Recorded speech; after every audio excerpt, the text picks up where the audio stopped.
un droit, allant dans le même sens hein, de vos analyses. Ce serait peut-être intéressant que les téléspectateurs soient la ligne éditoriale outillés. Des médias panafricanistes. C'est ça que vous me demandez. Comment définir finalement un média panafricaniste? Oui, c'est ça que vous me demandez. Mais pas sa ligne éditoriale. Anti-impérialiste. Anti-impérialiste. C'est l'anti-impérialisme. Anti-colonialiste. Les médias panafricanistes n'acceptent aucune hégémonie mondiale qui soit basée sur la négation des droits des autres nations. Maintenant, bien de vous faire une démarcation extraordinaire sur le plan même civilisationnel. Les questions de LGBT, les questions sociétales autour des histoires comme les LGBT. Les panafricanistes ne peuvent pas faire la promotion de telles abominations. Pour nous, c'est une abomination. Oui. Voilà un exemple. Mais pour eux, ce sont des valeurs de vie. Valeurs de vie. La promotion, la démonstration et le fait d'assumer le fait que non, il y a un droit d'aînesse des Africains dans l'histoire des civilisations et des peuples. Et la reconnaissance de ce droit d'aînesse a des conséquences, que ce soit sur le plan de la science, de la philosophie, etc. Ça a des conséquences pour rappeler l'antériorité des civilisations nègres, des apports nègres par rapport aux autres apports qui viennent après. Parce que c'est ce qu'on appelle un aîné, non? Dans une famille, partout. Quand on dit que tu es un aîné, mais tu l'es. Ça a des devoirs, mais ça a aussi des droits, Madame Capel. Donc, une chaîne, les lignes éditoriales d'une chaîne panafricaniste sont claires. Au niveau national, c'est d'être des nationalistes, des patriotes. On n'accepte pas la domination étrangère. On combat la domination étrangère, Madame Capel. Et tout ce qui va avec le système politique qui correspond à ça, les valeurs correspondant à ça, on combat ça. Et on fait la promotion des valeurs de libération. Des stratégies de libération, Madame Capel. Oui, donc ça s'articule depuis le national, en passant par le sous-régional, le régional, le continental, le mondial. Donc, Assemblée générale des Nations Unies. Donc, le patron d'Afrique Média était dans cette dynamique quand il voyage. Il ne faut pas lui faire plaisir. Il n'allait pas visiter les États-Unis. Ce n'est pas un touriste. Non, ce n'est pas un touriste. Il est dans le cadre de la perspective panafricaniste. C'est un panafricaniste qu'il est en train d'aller faire ce travail. Et c'est pour ça qu'il va être persécuté. Mais tu as dit des choses extraordinaires sur lesquelles je voudrais enrichir. Commençons par des choses petitement factuelles. Pour qu'on montre aux gens qu'il s'agit d'une politique de l'État américain. Il a convoqué plusieurs fois le département de l'État. Il y a une différence entre les actions isolées d'un individu, d'un lobby, d'un groupe d'individus. Dans ces pays-là, les lobbies sont légaux. Les lobbies sont légaux, c'est-à-dire légalisent la corruption. Mais je vous dis, il est question de la politique d'un État, Mme Capen, et c'est gravissime. Prétendument démocratique. Vous savez, il y a un journaliste américain qui est très célèbre. On l'appelle Scott Ritter. C'est l'ami de Jonathan. Scott Ritter, c'est un journaliste américain. Il a été invité au forum économique de Saint-Pétersbourg, en Russie.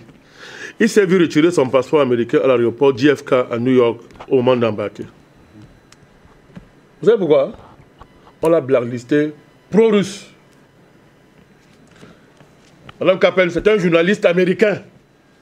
Ancien colonel de l'armée. Américain. Il a été contrôleur, il a été contrôlé justement des États-Unis dans les années 90. Et il a un discours sur l'Ukraine qui va à l'encontre des thèses officielles américaines. Je répète, c'est un Américain. Ce n'est pas tout. Vous connaissez le célèbre Carlson Tucker. Lors de son retour de Moscou, il allait faire une interview à Poutine. À l'aéroport, on avait décidé de l'arrêter. Ça a créé un tollé même au sein de l'État profond qui a dit non, ça ne nous sert pas. Cherchons d'autres moyens pour le faire taire, mais c'est trop spectaculaire. C'est comme ça qu'ils ont décidé de stopper l'opération. Avait été enclenchée à l'aéroport, ils ont stoppé. Madame Capel, pourquoi je prends ces deux cas? Pour que vous compreniez que c'est une politique de l'État américain. Ça rappelle les années Hoover. Il y a des gens d'un certain âge ici, ils connaissent ce qui était Hoover. C'est-à-dire, si vous voulez voir le diable personnifié, c'était Hoover. McCarthy. Au nom de la protection des États-Unis par rapport à ce qu'ils ont appelé la gangrène soviétique, où a fait des choses pas possibles. Je dis pas possible. On est dans un néo-macartisme, Jonathan. Ça devait t'intéresser, ça. On est dans un néo-macartisme. Et si vous vous souvenez ce que ça signifiait au temps de la guerre froide, vous devez comprendre ce que ça signifie. Et nous devons prendre la mesure de ce qui est arrivé à notre PDG. Quelle est cette mesure? Maître a dit quelque chose, vous a dit, ok, avant la fédération, quand on a lancé l'affaire ici, où était la fédération de Russie? Ces temps de référence sont extrêmement importants. Avant l'opération spéciale en Ukraine, je veux dire ça autrement, quelles étaient les relations entre la Russie et les États-Unis, par exemple, et l'Union européenne? Doit-on rappeler, maître, que tous ces gens-là se nourrissaient au gaz, au pétrole russe? Croissance et leur compétitivité dépendaient de la Russie. Il a fallu que Mme Kaplan, qui est l'opération spéciale militaire, pour que beaucoup d'Africains soient au même niveau d'information quant au niveau de dépendance des économies occidentales par rapport à la Russie. Donc, pendant qu'on vous interdit de traiter avec la Russie, à l'heure actuelle, l'Amérique dépend de la Russie en matière d'uranium. Est-ce que vous le savez? Oui. Est-ce que vous le savez? C'est-à-dire que pendant que l'État américain empêche à M. Dissontagu d'entrer aux États-Unis, parce qu'il est pro-russe, les Américains achètent l'uranium russe et en sont dépendants, le pétrole, le gaz, etc. Ils en sont dans un certain niveau de dépendance. Et d'ailleurs, le président Poutine a dit il y a peut-être un mois, il a dit que bon, il est en train de réfléchir comment il va faire des sanctions. Voilà. Pour les autres produits que les y compris l'uranium. Mais on a bien compris ce que ça voulait dire. Voilà, tout ça. Et il a rappelé que la Russie est première dans la matière, dans beaucoup de matières stratégiques. Le nickel, par exemple. Il a dit, à mon couvert, les gens ont compris qu'il allait faire des contre-sanctions. Donc, Mme Kaplan, quelqu'un traite avec la Russie, mais il te dit, toi, tu traites avec la Russie, tu vas te punir. Ça veut dire quoi? Ils ont fait ça aux Européens et ils vendent le pétrole plus cher aux Européens qu'ils achètent en Russie. On n'y comprend pas. On n'y comprend pas. On n'y comprend quoi? Donc, c'est à la faveur de l'opération militaire en Ukraine que les États-Unis, patrons de l'Occident, colon, qui a colonisé les Occidentaux, qui a fait de la France une colonie, l'Allemagne une colonie, etc. On les appelle dans le jargon des vassaux. Ce sont des États vassaux américains.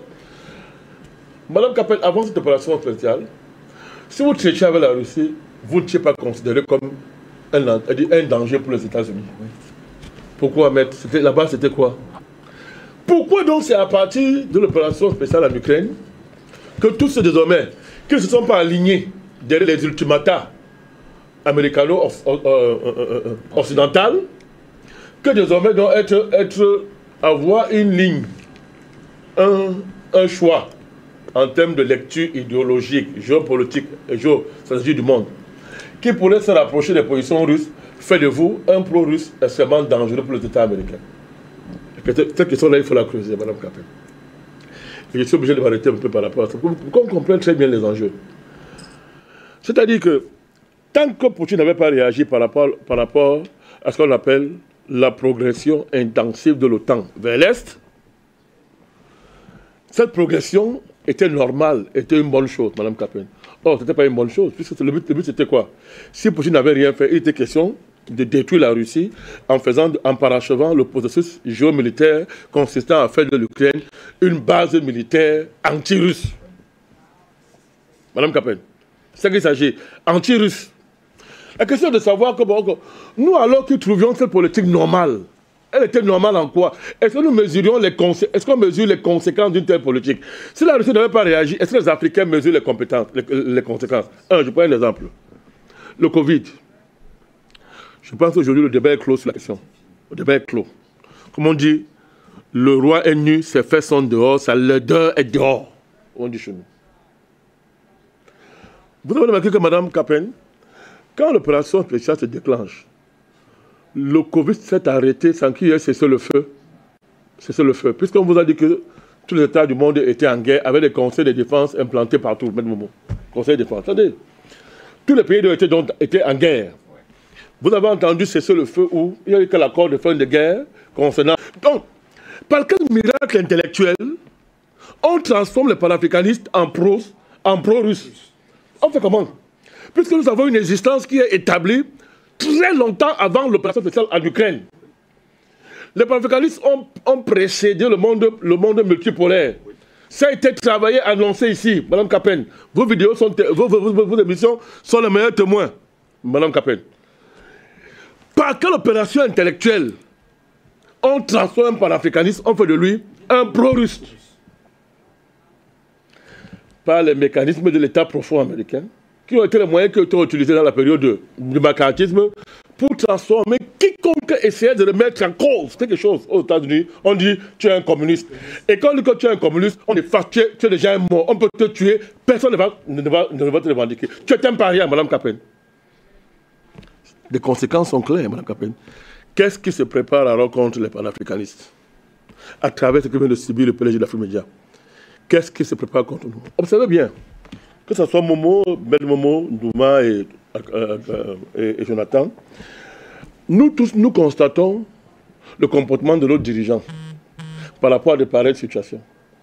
Nous constatons que, Madame Capen, les dirigeants occidentaux peuvent faire ce qu'ils font là ouvertement, des politiques proactives contre des citoyens africains.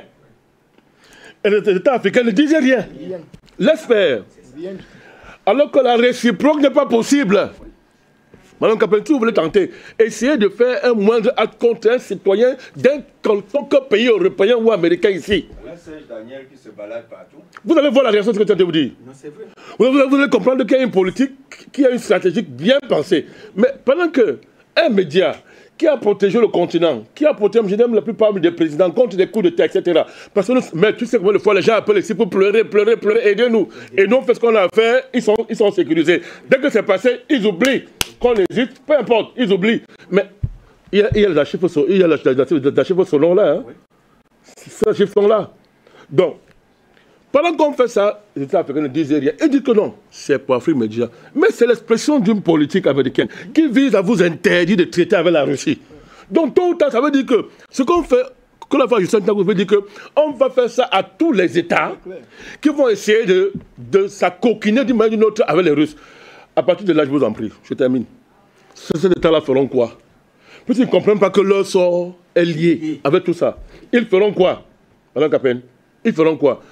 Mais vous savez pourquoi il dit ça? Il veut qu'on se prépare. Dans la stratégie des services occidentaux, telle que nous les avons lus, dans tous les documents secrets, Afrimédia, c'est la cible. Les panélistes sont les cibles. La direction d'Afrimédia, ce sont les cibles. Moi, je vous pose une question. Vous pensez que si on veut négocier avec les États africains en disant que, OK, ils vont normaliser nos relations, mais sacrifions le média là, je vous pose la question maintenant. Ils vont faire quoi? Donc, vous voyez où je vais arriver? Vous voulez m'arrêter depuis? Vous voyez où je vais arriver? Aucunement, je ne vais pas vous arrêter. Non, je vous dis que s'il faut sacrifier le média, Afrimédia, sur l'autel de la réconciliation avec, que ce soit l'Occident en général, en particulier la France ou les États-Unis, on met ça sur la table, vos dirigeants vont faire quel choix? Et vous croyez que ce n'est pas sur la table? C'est sur la table. On dit qu'il n'y a pas de lutte qui ne soit pas une lutte consciente, docteur Douma.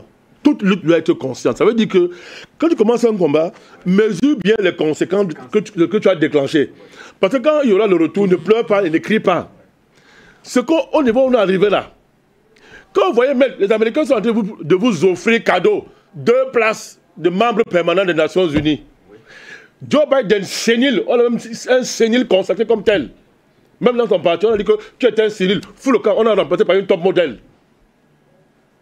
Une top modèle. Il vous dit que nous, on vous donne. Nous, on vous donne. Vous voulez pas suivre le débat qu'il y a eu entre lui et Ramaphosa? Il donne ça en droit de vote. Je vous dis, attendez, mais tu es pressé. Mais d'abord, il y a une chose. Depuis qu'on se lève un matin, on donne 2 places de membre permanent du Conseil des Nations Unies à un continent. Ça veut dire quoi? C'est une injure.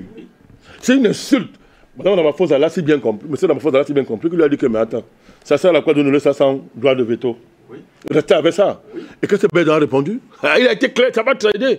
Oui. Il dit que vous rêvez, il n'y a pas le droit de veto qui va accompagner ça. Oui.